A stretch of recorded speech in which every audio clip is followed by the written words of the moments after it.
Oui les gars, ça va être compliqué, mais on va chercher la qualification. Wesh les frères, wesh tout le monde, j'espère que vous allez bien. On se retrouve pour une vidéo avant-match de Coupe du Monde 2026 des quarts de finale entre la France et le Maroc. En tout cas, on a les Bleus contre les Lions de l'Atlas. Donc ça va être, je pense que ça va être compliqué, je pense que ce sera le match le plus dur. Là, l'un des matchs les plus durs, j'ai l'impression. Mais il y aura peut-être, si on gagne, on va peut-être affronter l'Espagne ou la Belgique. Et voilà. Bon les gars, désolé encore pour ces 2 mois d'absence ou 3 mois d'absence parce que j'étais vraiment occupé, donc voilà. Et puis les gars, si vous voyez ma gueule, c'est normal, hein, parce que, oui. Alors, euh, alors aujourd'hui, on va parler, comme d'hab, les 5 derniers matchs, les joueurs blessés, leur classement en phase de groupe et le classement FIFA. Voilà, les positions au classement FIFA. On va aussi un peu parler des petits trucs, quoi. Alors, pour les 5 derniers matchs, on a l'équipe de France d'abord qui ont gagné contre le Sénégal 3 buts à 1. Ensuite, on a gagné contre l'Irak 3-0, gagné contre, gagné contre la Norvège 4-1, gagné contre la Suède 3-0 et gagné contre le Paraguay 1-0. Les gars, ce match contre le Paraguay, on va direct l'oublier parce que c'était le pire match qu'on a fait. Non, avec beaucoup de respect, hein, mais c'était le pire match que j'ai vu. Parce que les gars, 23 fautes. Vous vous rendez compte? 23, aucun carton. Ça a abusé, quoi. Ensuite, ensuite, on a le Maroc. Le Maroc qui fait une très belle Coupe du Monde également. Alors, leur premier match, ils ont fait match nul contre le Brésil 1-1. En vrai, c'est pas mal. Gagné 1-0 contre l'Écosse. Gagné contre Haïti 4-2. Et gagné contre les Pays-Bas au penalty. Et gagné contre le Canada 3-0. Voilà, ils ont gagné contre les Pays-Bas. Ils ont fait 1-1. Voilà, ils ont gagné au penalty.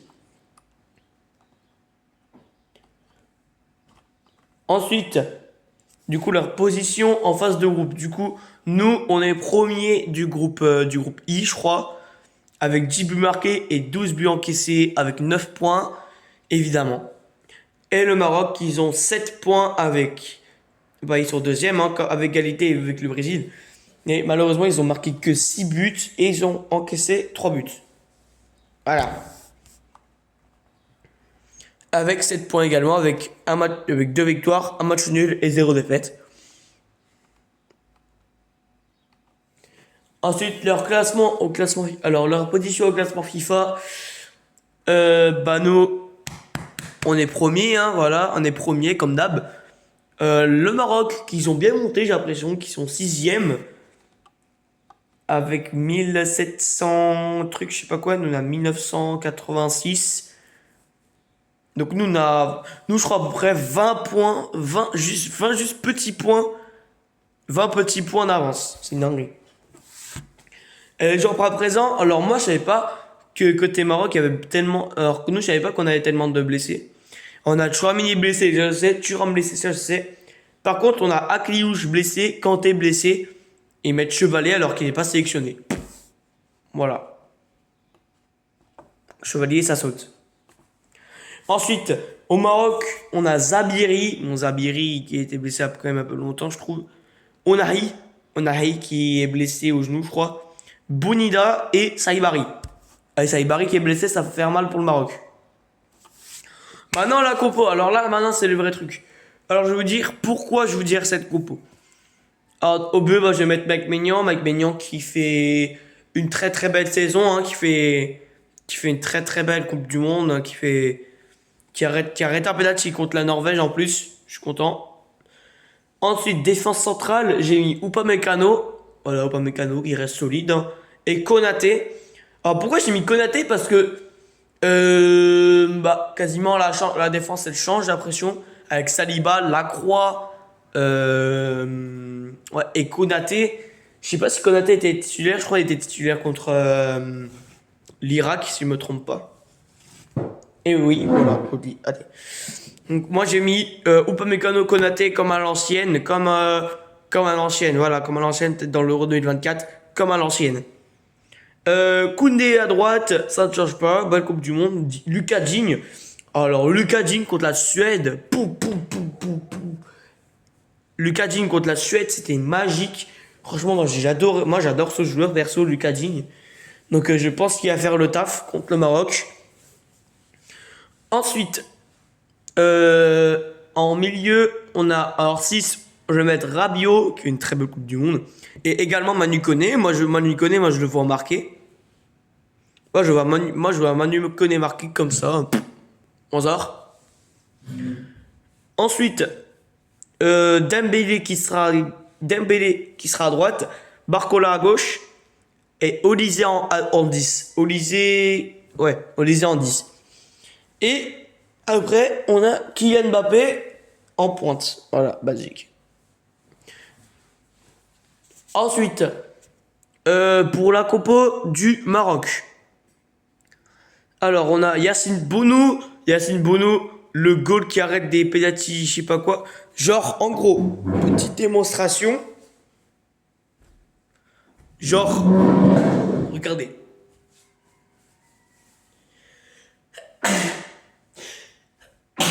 Alhamdoulilah. Bon, en gros, Yacine Bounou il est comme ça. Mais des fois, il arrête des pénaltys de je sais pas quoi. En moment, il avait arrêté à la CAN, il arrêtait comme ça. Après, en Coupe du Monde, à côté des Pays-Bas, il a arrêté comme ça. Mais ce goal, c'est un gardien FIFA, quoi. C'est un gardien FIFA 2017, avec beaucoup de respect. Et bref, Yacine Bounou, je pense qu'il va nous faire des parades. Ensuite, en défense centrale, j'ai mis Issa Diop et Naïf Aguerd. Voilà, j'ai mis Issa Diop et Naïf Aguerd. Issa Diop qui était... Il avait marqué... Non, il avait pas... Ouais, il avait marqué contre les Pays-Bas. Et il avait marqué contre les Pays-Bas. À gauche, j'ai mis Mazraoui. À droite, j'ai mis Hakimi. Hakimi, pour moi, le The Crack. Mazraoui, bon, rien à dire aussi. Ensuite, au milieu, j'ai mis Brahim Diaz, vu qu'il n'y a pas Saïbari. Et ni Ounaï. El Enaoui et El Khanous. Donc, Brahim Diaz, les gars... Et quand même, si vous me dites, ouais, mais Brahim Diaz, il est nul, il faut qu'il arrête de tirer penalty. Mais les gars, arrêtez de dire ça. Arrêtez de dire ça. Brahim Diaz, c'est un bon joueur. Brahim Diaz, c'est un joueur qui a du potentiel. Donc les gars, s'il vous plaît, arrêtez de critiquer Brahim Diaz. Je vous en supplie. En plus, Brahim Diaz, c'est l'un des meilleures équipes. En plus, Brahim Diaz, c'est l'un des meilleurs joueurs du Maroc. Donc voilà quoi. Ensuite, on a El Enaoui qui est pour moi qui a fait une très belle CAN. Et moi, j'ai vu qu'il a fait une très belle CAN. Mais moi, j'ai vu aucun match du Maroc vu qu'ils étaient tous à minuit. Genre, j'ai pas le droit de regarder les matchs à minuit comme ça. Non? Ouais. Ça me fait chier, moi. Voilà. Ensuite, l'attaque. Alors, l'attaque, j'ai mis Jessim Yassine. Jessim Yassine, vous voyez le petit joueur là de Strasbourg. En vrai, pour moi, honnêtement, hein, mais c'est un bon. Pour moi, il est pas mal, Yacine. Yacine, il est. Ouais, Yacine, en vrai, ouais, Yacine, il est pas mal. Et en plus, il joue bien à Strasbourg, donc. Les gars, désolé, je suis vraiment fatigué. Donc, voilà. Ensuite, genre, je suis fatigué vers 10h, 10h11. Les gars, par contre, si vous entendez des coques comme ça, c'est normal parce qu'il me fait que de me casser les couilles. Et ensuite, alors en pointe, j'ai mis Raimi. Raimi, bah, très bon joueur. Raimi qui avait marqué contre le Canada et qui avait marqué contre Haïti. Et ensuite, j'ai mis Ezal Jouli à gauche. Voilà, les gars. Voilà. Donc, les gars, on va parler un petit peu. Parce que, apparemment, le coach du Maroc a fait un petit truc. Genre, il a fait un plan. On peut dire ça comme ça.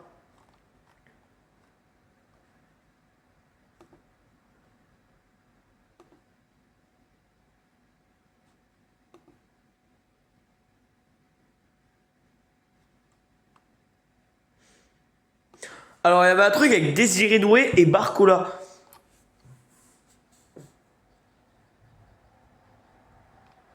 Et du coup, mais les gars, pour moi, Barcola quand même mérite sa place. Parce que Barcola a fait une meilleure Coupe du Monde que Doué. Donc, voilà. Mais, enfin, Deschamps a dit Doué a perdu sa place au profit de Barcola. Ouais. Ouais, je suis d'accord. Mais du coup, Barcola il a enchaîné les 2 derniers matchs jusqu'à la rencontre face au Paraguay. Et alors que Doué, entré en jeu lors du huitième de finale, s'est montré décisif pour débloquer la situation. La question de l'identité de l'ailier gauche face au Maroc se posait. Et à en croire les informations de Canal+, Désiré Doué devrait être 7 fois préféré à Barcola. Alors Canal+, il préfère Barcola, mais Deschamps préfère Ah non, non, Canal+, préfère Doué, mais Deschamps préfère Barcola. Mais moi les gars, dites-moi dans les commentaires aussi si vous voulez Doué ou Barcola. Et moi perso, moi je préfère quand même Barcola parce qu'il fait une très belle Coupe du Monde. Donc voilà. Et il y avait un truc avec Chouameni qui a repris avec l'équipe de France. Chouameni a repris l'entraînement collectif ce mercredi après plusieurs jours passés à l'écart du groupe en raison de douleurs aux adducteurs. Ah oui, les adducteurs, ça c'est la merde. Le milieu de terrain du Real avait dû déclarer forfait pour le huitième de finale contre le Paraguay. Cette fois, l'international français a touché le ballon avec ses coéquipiers. Selon ces dernières tendances du quotidien de l'équipe, Chouameni devrait bien figurer sur la feuille de match contre le Maroc ce jeudi. Ah! Chouameni peut-être titulaire, on sait pas. Mais si Chouameni est titulaire, moi ça me va. Hein. Il va foutre des tacles d'assassin.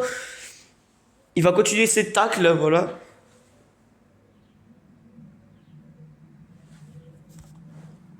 Donc, en revanche, la participation est très incertaine. Il paraît peu probable qu'il dispute des 10 minutes. Ah ouais, bon, il sera sur la fin de match, mais il va peut-être pas rentrer, mais voilà. Imagine, non, jamais de la vie de Chouameni, j'ai mal compris avant. Ouais, j'ai vraiment mal compris avant. Le staff des Bleus préférant sans doute éviter toute prise de risque avant de suivre de la compétition si qualification il y a. J'ai tout compris ça aussi. Maintenant, faut qu'on parle un peu de Saibari parce que Saibari, il y a quoi?